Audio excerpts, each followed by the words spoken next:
If you want to send your friend $50, what happens? You open your bank app, tap a few buttons, done. Except, not really done. What actually happened is, your bank called your friend's bank. Both of them updated some numbers in their computers, and somewhere a guy in a suit got a cut. You didn't hand anyone anything. No physical cash moved.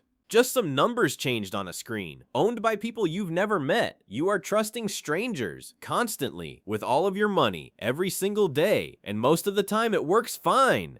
But here's the thing, it only works because everyone agrees to trust the same middlemen. Banks, governments, institutions. What if the middlemen screw up? Well, ask anyone who lived through the 2008 financial crisis how that felt. Spoiler, it felt terrible. So, in 2008, literally the same year banks were melting down, a mystery person or group of people, going by the name Satoshi Nakamoto, released a document, a 9-page paper, 9 pages. That's shorter than most college essays.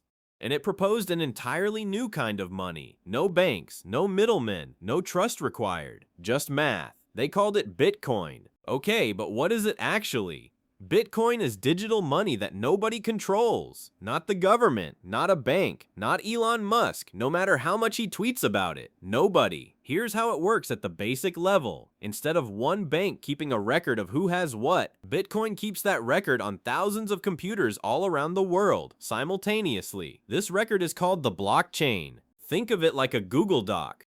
Except instead of your annoying group project partner being able to delete everything at 2 a.m., nobody can delete anything, ever. Every transaction is permanent, public, and verified by the entire network. You can't fake it. You can't hack just one computer because the record exists on thousands. To cheat the system, you'd need to overpower more than half the computers on the entire network at the same time. Good luck with that. So when you send someone Bitcoin, you're not calling a bank. The network just checks, confirms, and records it. Done. No middleman. No guy in a suit. The guy in a suit is now unemployed, which is sad, but also kind of the point. Where does Bitcoin come from? Okay, so if nobody controls it, who creates new Bitcoin? This is where it gets interesting. Bitcoin is created through a process called mining. And no, nobody is going underground with a helmet. Mining is basically computers solving very hard math problems.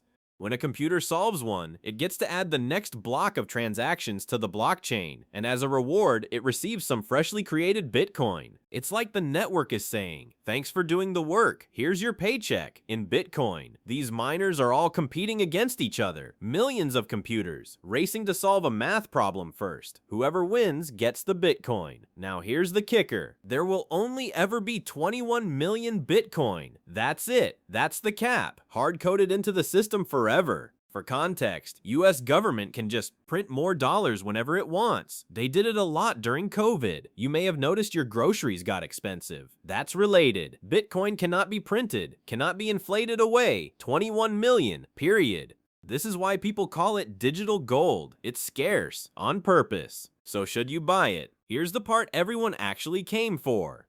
Bitcoin has made people millionaires. Bitcoin has also made people lose everything. Sometimes the same people, in that order.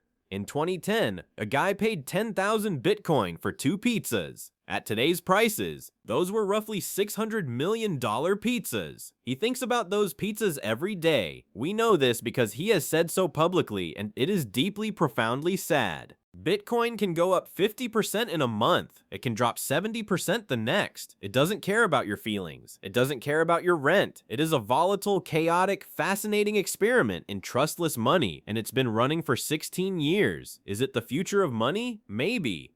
Is it a speculative asset that people treat like a casino? Also yes. Is it both at the same time? Absolutely. What we know for sure, Bitcoin introduced the world to the idea that money doesn't need a middleman. That math can replace trust. That a 9-page document from an anonymous stranger could shake the entire global financial system.